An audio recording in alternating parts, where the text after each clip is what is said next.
ha 1700 abitanti, 42.000 pecore e solo 120 giovani fra i 16 e i 24 anni.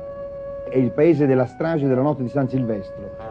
Moglie e marito furono uccisi col nipotino di 10 anni ed è una strage di cui ancora non si sa una spiegazione. La maggior parte dei giovani di Ololai lavora a Nuoro, ma 70 di loro fanno i pastori. Antonio, scusa, quanti anni hai? 17. E che fai? Il pastore. E la tua famiglia? Parlami della tua famiglia. In quanti siete in casa?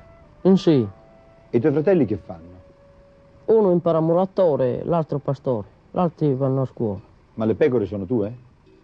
No, sono servo io. Cosa sei? Servo. Che vuol dire? All'indipendenza di un padrone. E quanto guadagni? È poco. Cioè? 15 pecore all'anno. Si dice che voi pastori incontriate qualche persona che la polizia ricerca. No. Non incontrate mai No. nessuno? Non sai nulla del delitto che è successo a Ololai? No. Non ne hai mai sentito parlare? No. Non sai nulla di questo delitto? Non lo so. Salvatore, quanti anni hai? 18. E che mestiere fai? Pastori. Non sai nulla del delitto che è successo la notte dell'ultimo dell'anno? Non dico. Cosa dici? Non lo so. I carabinieri stanotte hanno interrogato molti pastori. Non Che so ne sa niente. lei? Io non so niente. Lei non ha sentito parlare di queste ricerche che i carabinieri stanno facendo? Sì, che i carabinieri stanno cercando, sì, che l'ho sentito. E del delitto che cosa sa? Niente. Stamani, venendo qui a Ololai, abbiamo incontrato 3 giovani pastori e li abbiamo interrogati sul fatto di sangue che è accaduto la notte dell'ultimo dell'anno. Ora, questi pastori hanno detto di non sapere assolutamente nulla, hanno detto anche di ignorare addirittura che il fatto sia realmente accaduto. Ora noi ci domandiamo perché i giovani di questo paese hanno paura di parlare. Dunque, io credo che il giovane sardo abbia paura di parlare per 2 punti principali. Anzitutto perché per l'istruzione, perché non ha un'istruzione adeguata che gli abbia permesso di mettersi a contatto col mondo esterno, con tutto ciò che gli accade intorno. È radicato alle tradizioni, quasi che denunciare un fatto, denunciare un individuo, anche se colpevole, sia un atto di viltà. Io non sono sardo vero e proprio, insegno qua in questo paese e da 2 anni che sono qua e ho seguito molto da vicino i ragazzi perché sono giovane come loro. E per me sono degli adolescenti normali, dei bravissimi ragazzi, generosi, diligenti nello studio. Io chiedo agli altri amici sardi qua, perché domani diventeranno dei banditi possibilmente così crudeli? Ci deve essere qualche motivo che al di fuori della loro natura, ci deve essere qualche cosa che li spinge e li trasforma in questa maniera così terribile. Per me non c'è un motivo insito nella natura del sardo, bensì c'è un fattore ambientale, a mio modo di vedere. E a mio modo di vedere anche la rottura di questo ambiente, la rottura dell'isolamento che c'è, può avvenire soltanto da una reazione interna dall'ambiente, non qualcosa che venga dall'esterno. Certamente non gioveranno i reparti di polizia o d'altro, questo no. Si tratta semplicemente di persuadere, convincere, dimostrare, non di obbligare ed imporre. E quindi, a mio modo di vedere, si tratta di persuadere questi pastori a che cosa? Capire che si devono organizzare in cooperative, mutuo bestiame, compagnie baracellari, in modo che ci sia interresponsabilità fra i pastori. Quando un pastore sta tutelando se stesso, deve capire che sta tutelando gli altri. Perché non si cambia qua? Perché non hanno voluto mai affrontare i problemi di fondo. I giornali vengono qua quando succedono le azioni delittuose, la televisione lo stesso. Noi vogliamo lavoro, vogliamo scuole, vogliamo ospedali, vogliamo sale cinematografiche e non vogliamo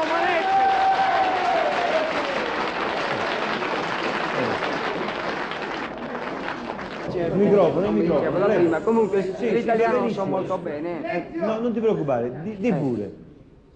Siccome, come eravate dicendo per questo di Ololai, se io lo vedo uno che uccide 3 persone, 1, 2, 3 persone, come posso dire io ho visto questo uccidendo a questo? Se questo non lo arrestano subito, lui certamente viene a ammazzare me. Ma perché deve succedere questo? Perché si ammazza per una ragione che... per un dispetto, qualcuno che parla male, non so, qualcuno che mi ruba un gregge di bestiame. Ma perché non reagite a questa situazione? Perché si deve ammazzare solo perché ti ha rubato il bestiame o perché tu hai visto ammazzare? Con la denunzia i carabinieri non fanno nulla, non ricercano nulla. Per forza ognuno si deve arrangiare per conto suo. Come ti chiami? Nulla, uno spia. E che cosa fai? Pastore. Ecco, se uno di voi assistesse a un fatto di sangue, come si comporterebbe? Come lui oppure in un altro modo? Diversamente. Si starebbe zitto, guardi. Per forza si sta zitto. La polizia non può risolvere tutti i problemi, almeno questi problemi che appunto degli omicidi o dei rapimenti, dei ricatti o delle rapine, eccetera. Ma occorre anzitutto, diciamo, che sia l'individuo anzitutto a ribellarsi, cioè a cercare la giustizia nella giustizia dello Stato, non a farsi giustizia individualmente. I carabinieri non possono fare giustizia da sé.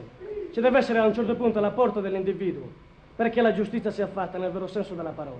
Non attraverso quella giustizia che noi reputiamo giustizia, almeno nella nostra terra.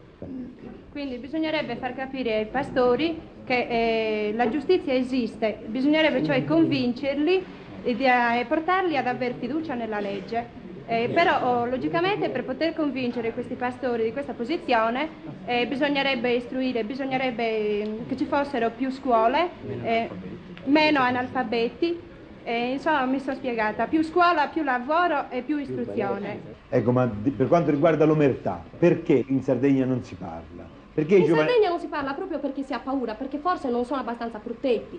Evidentemente se si avesse una polizia locale, io penso sarebbe molto meglio, perché i carabinieri o i poliziotti che vengono da fuori non conoscono il nostro paese, non conoscono le nostre montagne. È inutile che vadano a cercare un carabiniere nelle montagne, nel Gennargentu, perché non le conoscono. Si potrebbe nascondere in un qualsiasi posto, non lo troverebbero mai. Perché noi non parla? Eppure un mese fa circa le hanno ucciso lo zio. A chi hanno ucciso lo zio un mese fa? A questo signore qui. Ecco, perché lei non? Perché non posso parlare. Perché non può parlare? Perché non voglio. È vero che le hanno ucciso lo zio un mese fa? Mi scusi, non è inutile che mi riprendiate perché non... Perché non parla?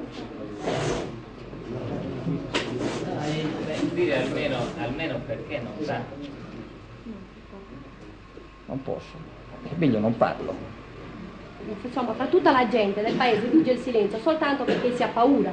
Ecco, si ha paura di essere uccisi a loro volta, perché chiunque, anche una parola può essere fatale. E nessuno direbbe, ho visto uccidere quello, soltanto per quello. Io, se mi trovassi in una simile occasione, forse parlerei, soltanto perché riterrei la mia vita un mezzo di salvezza per gli altri, soltanto per questo. Ma trovandomi in una simile occasione, poi non so, potrei comportarmi anche diversamente. Io vorrei dire questo, che trovandomi ad assistere a un fatto delittuoso, se mi trovassi a Cagliari oppure a Torino, a Roma, in una grande città, denuncerei senz'altro il delitto, il colpevole, ma mettendomi al posto del pastore che vive isolato nella campagna, non so se sarei disposto a sacrificare la mia vita per la vita degli altri. Sarei un eroe, ma non tutti possono essere degli eroi.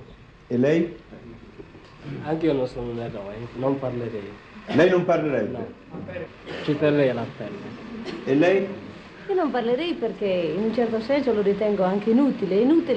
Non mi danno neanche il tempo materiale di fare qualcosa, mi danno solo il tempo di morire. Perché non faccio in tempo ad uscire dal commissariato e subito mi fanno fuori. Anche i muri parlano.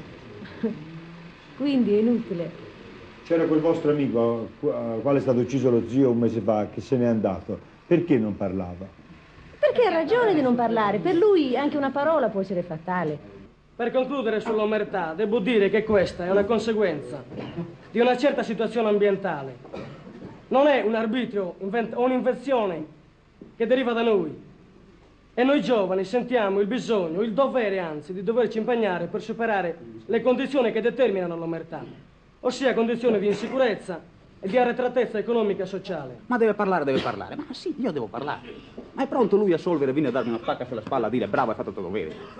Dopo che io ho incolpato un suo cugino, un suo fratello. E a un certo momento io non so, qui ad Ololà è successa una strage, possiamo dirlo, una strage. Fra cui, non so, fra questi lolaesi, fra i miei paesani lolaesi, c'è uno che l'ha fatto e uno che l'ha visto. Però a un certo momento io non posso andare alzato lui, perché incolpando lui, incolpo non so una generazione. E se mette lei nei miei panni a un certo momento, come deve fare? Come faccio io qui a vivere ad Ololai?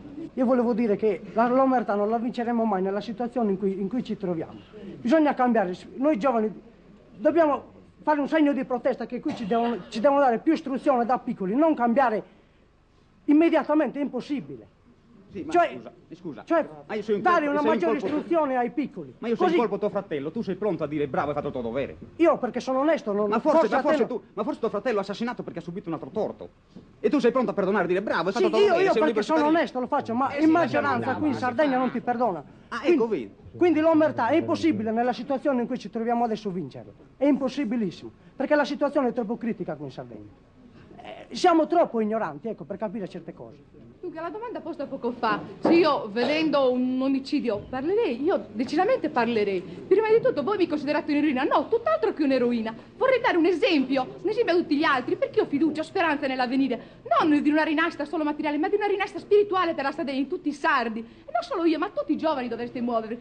Nel mese di dicembre, quanti omicidi sono stati? 11. Io invece morirei da sola, ma chissà, forse anche gli altri mi seguirebbero. E seguirebbero il mio esempio. Quindi tutti i giovani ci siamo ribellati, tutti i giovani ci ribelliamo ai nostri genitori. Quindi perché non ribellarci anche in questo? Devo sentire uno spirito, non lo so, nuovo in noi, una speranza. Non lo so, in una città migliore, perché la Sardegna sia cambiata, diversa, insomma. Sono pienamente d'accordo su ciò che ha detto Maria e anch'io forse con moltissimo coraggio di fronte a un omicidio parlerei.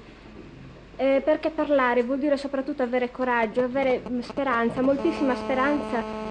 Non solo, soprattutto nella giustizia. Vorrebbe dire anche andare contro quei concetti di farsi giustizia da sé, ai quali credono soprattutto i pastori delle nostre zone. E io vorrei dire a tutti i giovani sardi e italiani che noi siamo dei giovani onesti, non siamo delinquenti né banditi.